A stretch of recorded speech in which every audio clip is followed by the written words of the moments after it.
ये हाथी उड़ाने की बात करने वाले आज गधा उड़ा रहे हैं। गधा उड़ा रहे हैं। गधा मूर्खता की सीमा को पार कर रही है सरकार। जब हमारी सरकार थी, कमल फूल वाली रघुवर दास की सरकार थी, तो विकास की गति, विकास की गंगोत्री जमीन तक कि ईडी अफसर के घर में छापे मारते हैं तो 20 करोड़ रुपया मिलता है। ईडी मुख्यमंत्री के विधायक प्रतिनिधि के पास हाथ डालता है तो 100 करोड़ से ज़्यादा की संपत्ति हाथ लगती है। मैम कह रहे बीजेपी का एजेंट है ईडी। बोल रहा है बीजेपी के कौन सा स्क्रीनिंग टेस्ट कराती है, कौन सा मशीन लगा के रहती है कि वहाँ जो जाता है साफ हो जाता है। बोला ईडी कौन से बीजेपी के नेताओं के यहाँ छापा मारी और क्यों नहीं मार रही है। बोले सिर्फ विपक्ष को डराना धमकाने का काम कर रही है, एजेंसी का आप सहारा ले रहे हैं। कौन किया है? डर क्यों रहे हैं ईडी से और सीबीआई से? वही लोग डर रहे हैं जिनने भ्रष्टाचार किया है। आज मैं कहना चाहता हूँ, बेबाकी से कहना चाहता हूँ कि आज हम सब लोगों के टेलीफोन को टैप किया जा रहा है। हमारी बात बीजेपी के विधायकों की बात की छोड़ दीजिए, झारखंड मुक्ति मोर्चा के विधायकों की भी फ़ोन टैपिंग हो रही है, कांग्रेस के विधायकों की भी फ़ोन टैपिंग हो रही है, अफसरों की भी फ़ोन टैपिंग हो रही है, अफसरों की भी। जनता की नज़रों से घिरी हुई सरकार जिसने एक भी वादे पूरे नहीं किए, फिर से नया एक मुख्यमंत्री जी घर घर जाएंगे, द्वार द्वार जाएंगे और जा करके अपने बारे में क्या बोलेंगे कि 3 साल में हमने एक काम नहीं किया, थोड़ा हमको माफ़ कीजिए। क्या वाकई में ये बात सही है कि अब बीजेपी को हर तरफ हेमंत जी नज़र आ रहे हैं? ताज़ा जेएमएम का मानना है कि हेमंत फोबिया से अभी उभरे नहीं थे, तब तक उनका बसंत सोरेन से भी इन लोगों को लगाव कुछ खासा हो गया है। हमारे साथ हैं बीजेपी के प्रदेश अध्यक्ष दीपक प्रकाश जी। दीपक जी, सत्ता पक्ष कह रही है कि आप लोग को हेमंत फोबिया हो गया है, जहाँ दिख रहे आप लोग को हेमंत सोरेन ही दिख रहे हैं। बोला इसी दूसरे के देखने के फेर में ये लोग बिहार गवा बैठे और यहाँ मंसूबा तो कभी सफल नहीं। ये बड़ी दुर्भाग्य है कि जब से हेमंत सोरेन और कांग्रेस और आरजेडी की यहाँ संयुक्त सरकार बनी है, तब से भ्रष्टाचार तांडव मचा रहा है। तांडव भ्रष्टाचार का संरक्षण देने वाले लोग सत्ता में काबिज है। एक दूसरा, हमारी सरकार भाजपा की सरकार थी तो भ्रष्टाचार का नाम लेने वाला कोई नहीं था।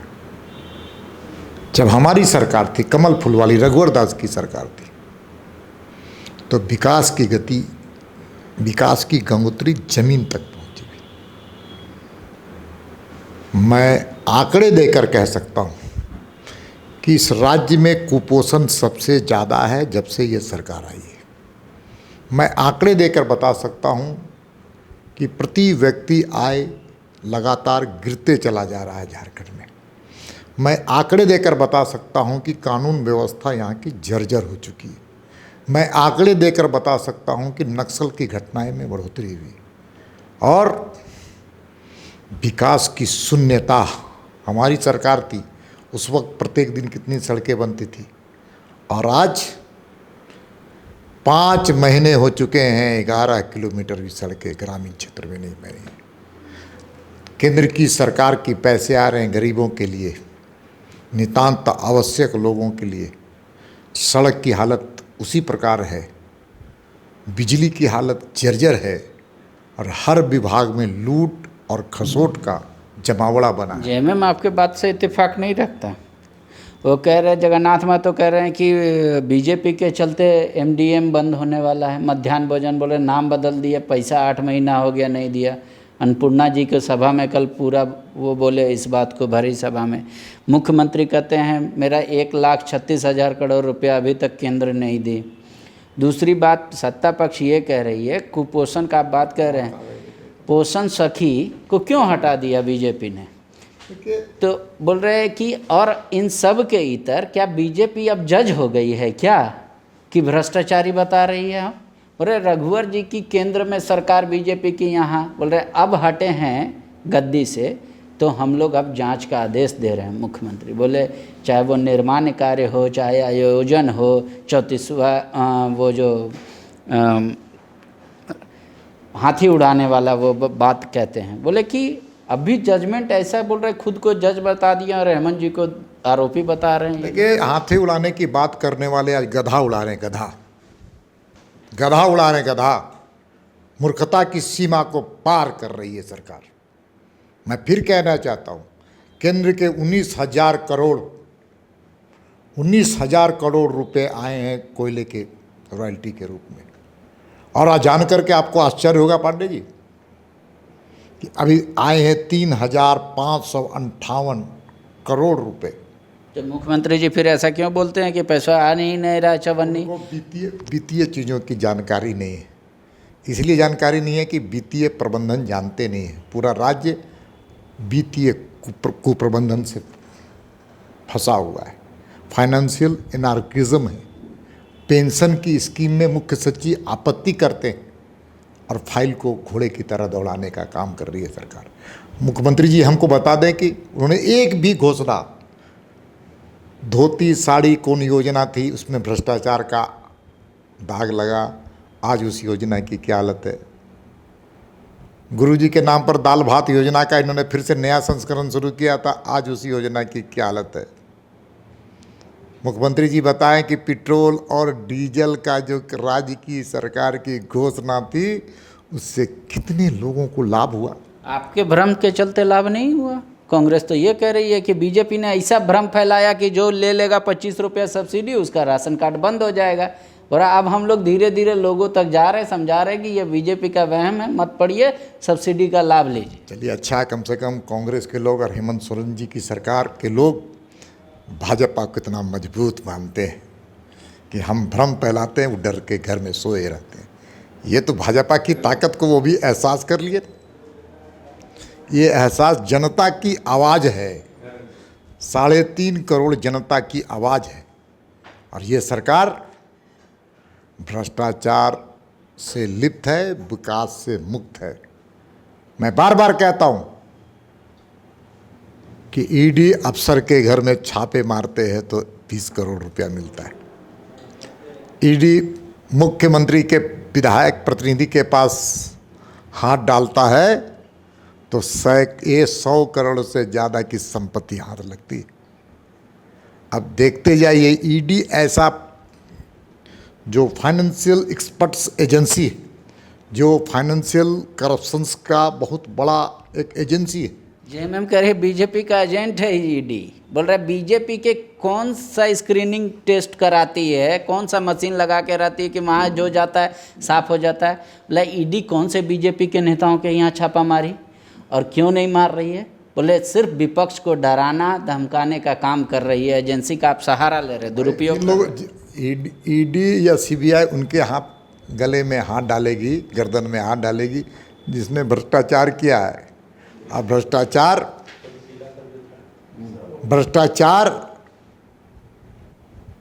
कौन किया है, डर क्यों रहे हैं ईडी से और सीबीआई से? वही लोग डर रहे हैं जिनने भ्रष्टाचार किया है। आज मैं कहना चाहता हूँ, बेबाकी से कहना चाहता हूँ कि आज हम सब लोगों के टेलीफोन को टैप किया जा रहा है। हमारी बात बीजेपी के विधायकों की बात की छोड़ दीजिए, झारखंड मुक्ति मोर्चा के विधायकों की भी फोन टैपिंग हो रही है, कांग्रेस के विधायकों की भी फोन टैपिंग हो रही है, अफसरों की भी फोन टैपिंग हो रही है, अफसरों की भी। ये तो आप गुफा छोड़ रहे हैं ताकि मतलब मतभेद पैदा हो जाए, हर कोई एक दूसरे को शक की निगाह से। फोन टैपिंग की घटना से महाराष्ट्र के एक मंत्री को जेल जाना पड़ा था। वक्त का इंतजार कीजिए, समय और परिस्थिति का इंतजार कीजिए। लोकतंत्र में कोई राजा नहीं होता। लेकिन ये आप दावे के साथ कह सकते हैं जो आपने कहा अभी कि फोन टैपिंग हो रहा है। कह रहा हूं, उसका खंडन करें। कभी हमारी सरकार कब बनेगी? लोकतंत्र है, लोकतंत्र में हमारी सरकार बनेगी, चुनाव होंगे, हमारी सरकार बनेगी, तब हम इन चीज़ों को साबित नहीं करेंगे, उनको कटघरे में भी खड़ा करेंगे। लोग कह रहे हैं निशिकांत दुबे जी कौन सा जोत्सा चार्ज पढ़ के आए हैं? बोल रहे हैं दीपक जी अपने सांसदों को ये नहीं समझाते, फिर जाके दुमका में भ्रम फैला दिया कि इस महीने में 2 विधानसभा सीट खाली हो रहा है, हमको मिलना चाहिए। बोल रहे ऐसे भविष्यवाणी होता है? ऐसा भविष्यवाणी तो यही होता है, मतलब चुनाव आयोग के फैसले से पूर्व बीजेपी का जो फैसला वही मानेगा, इस बात को वो साबित कर रहे हैं। मैं तो कहता हूँ कि झारखंड मुक्ति मोर्चा और ये सरकार निशिकांत फोबिया हो गया है। क्यों डरते हैं निशिकांत जी से? आपने निशिकांत जी उनके परिवार पर 36 मुकदमे आपने दायर किया, क्या हो गया? हर्ष क्या हुआ? कोर्ट ने एक भी उसको निरस्त किया सभी मुकदमे को? डर क्यों रहे निशिकांत जी से? क्यों डर रहे हैं भाजपा से? नहीं, वो तो कह रहे कि उनका एक एक बयान झूठा हो रहा है ना। बोल रहे हैं कि मधुपुर जिता दीजिए सरकार हमारी, बोला वो हार गए। मांडर बोले कि पांडे जी मैं आपको फिर से बता रहा हूं, जनता की नजरों से गिरी हुई सरकार जिसने एक भी वादे पूरे नहीं किए, फिर से नया एक मुख्यमंत्री जी घर घर जाएंगे, द्वार द्वार जाएंगे और जा करके अपने बारे में क्या बोलेंगे कि 3 साल में हमने एक काम नहीं किया, थोड़ा हमको माफ कीजिए। विपक्ष और कांग्रेस तो करे लिटमस टेस्ट में हम पास हो रहे हैं ना। 4 उपचुनाव हुए राज्य में, बीजेपी नहीं। पंडित जी मैं आपको फिर कह रहा हूं, 4 सीट उनके थे, उन्होंने सीट बचाने का काम किया है। और जनता इसका मतलब मेरे भरोसा। अरे आंकड़े देखिए, आंकड़े बहुत कम वोटों से वो जीते हैं। पिछली बार चुनाव में जहां 21,000 22,000 से जीते थे वहां पर 5,000 से जीते हैं, कहीं पर 18,000। सुन लीजिए हम हर चुनाव में अपने वोट को बढ़ाने का काम किया है पांडे जी। भारतीय जनता पार्टी ने अपना जनाधार को बढ़ाने का काम किया है और वो सीट बचाने में सफल हुए। मैं आपको दावे के साथ करता हूं, उन सीटों में चुनाव हुए हैं जहां पर चुनाव के हम लोग आज़ादी के बाद कभी एक बार जीते हैं चुनाव। आने दीजिए, समय इनका इंतजार कीजिए। जो सर्वे आ रहा है पांडे जी वो हमारे सर्वे नहीं है। उस सर्वे में क्या है? उस सर्वे में जो आ रहा है रिपोर्ट्स, इनको हारते दिखाया जा रहा है, हमको जीतते दिखाया जा रहा है।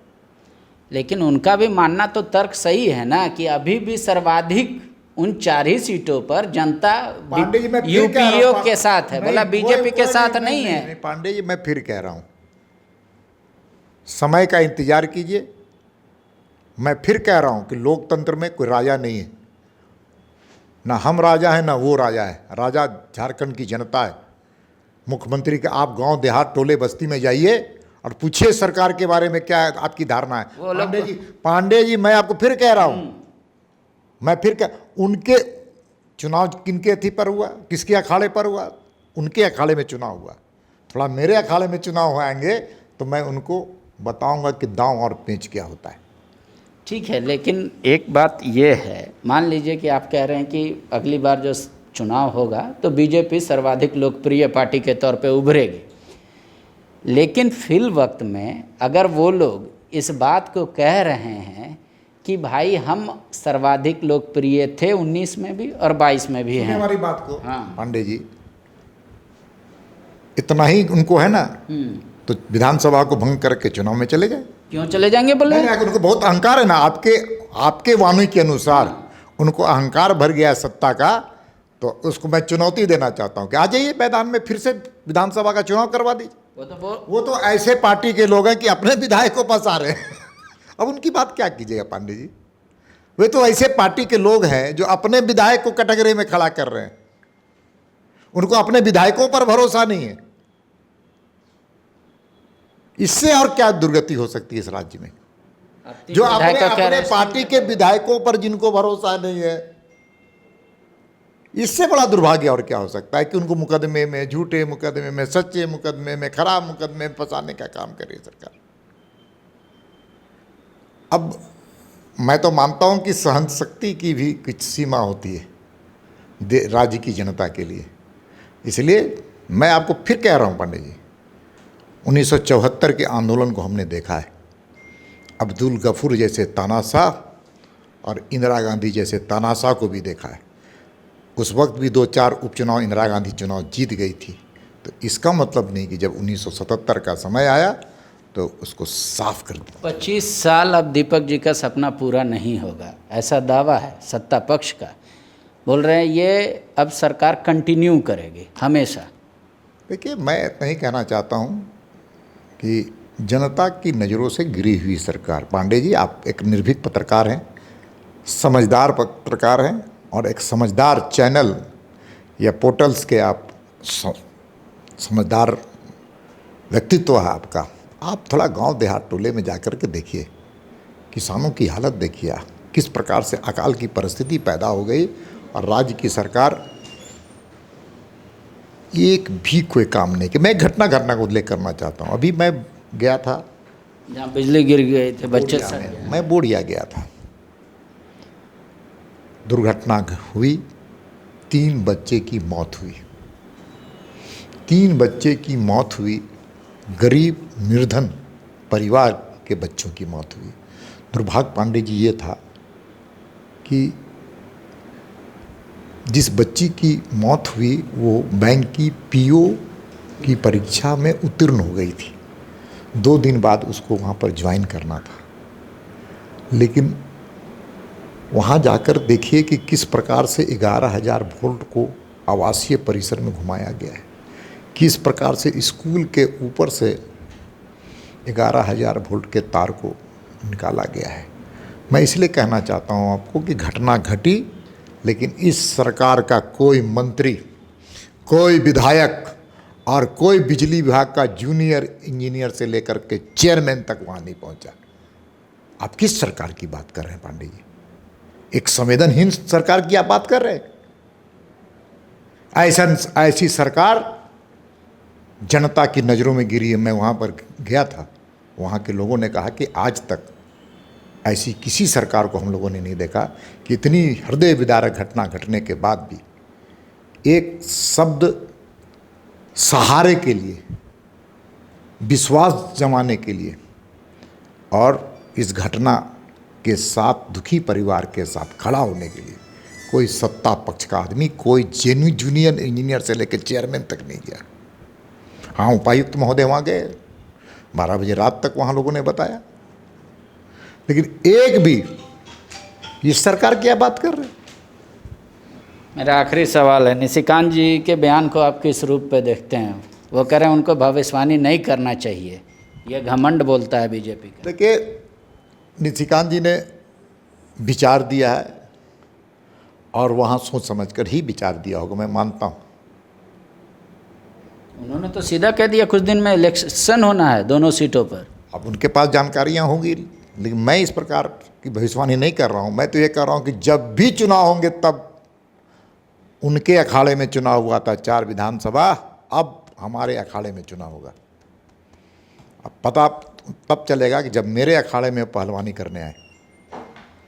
शुक्रिया। दीपक जी को ऐसा पूरा यकीन है कि 4 उपचुनाव से सरकार का कार्यकाल या काम नहीं भापा जा सकता। कह रहे ये चारों ऐसे सीट थे जहां पे आमतौर पे विपक्ष मजबूत रहा है शुरू से, और उसके विधायक भी मजबूत रहे, लेकिन जब अगली बार राज्य में चुनाव होगी तो फिर बीजेपी का दम दिख जाएगा कि वाकई में सरकार ने जो किया और जनता क्या सोच रही है। शुक्रिया। TheFollowUp.in. Like, share, and subscribe. www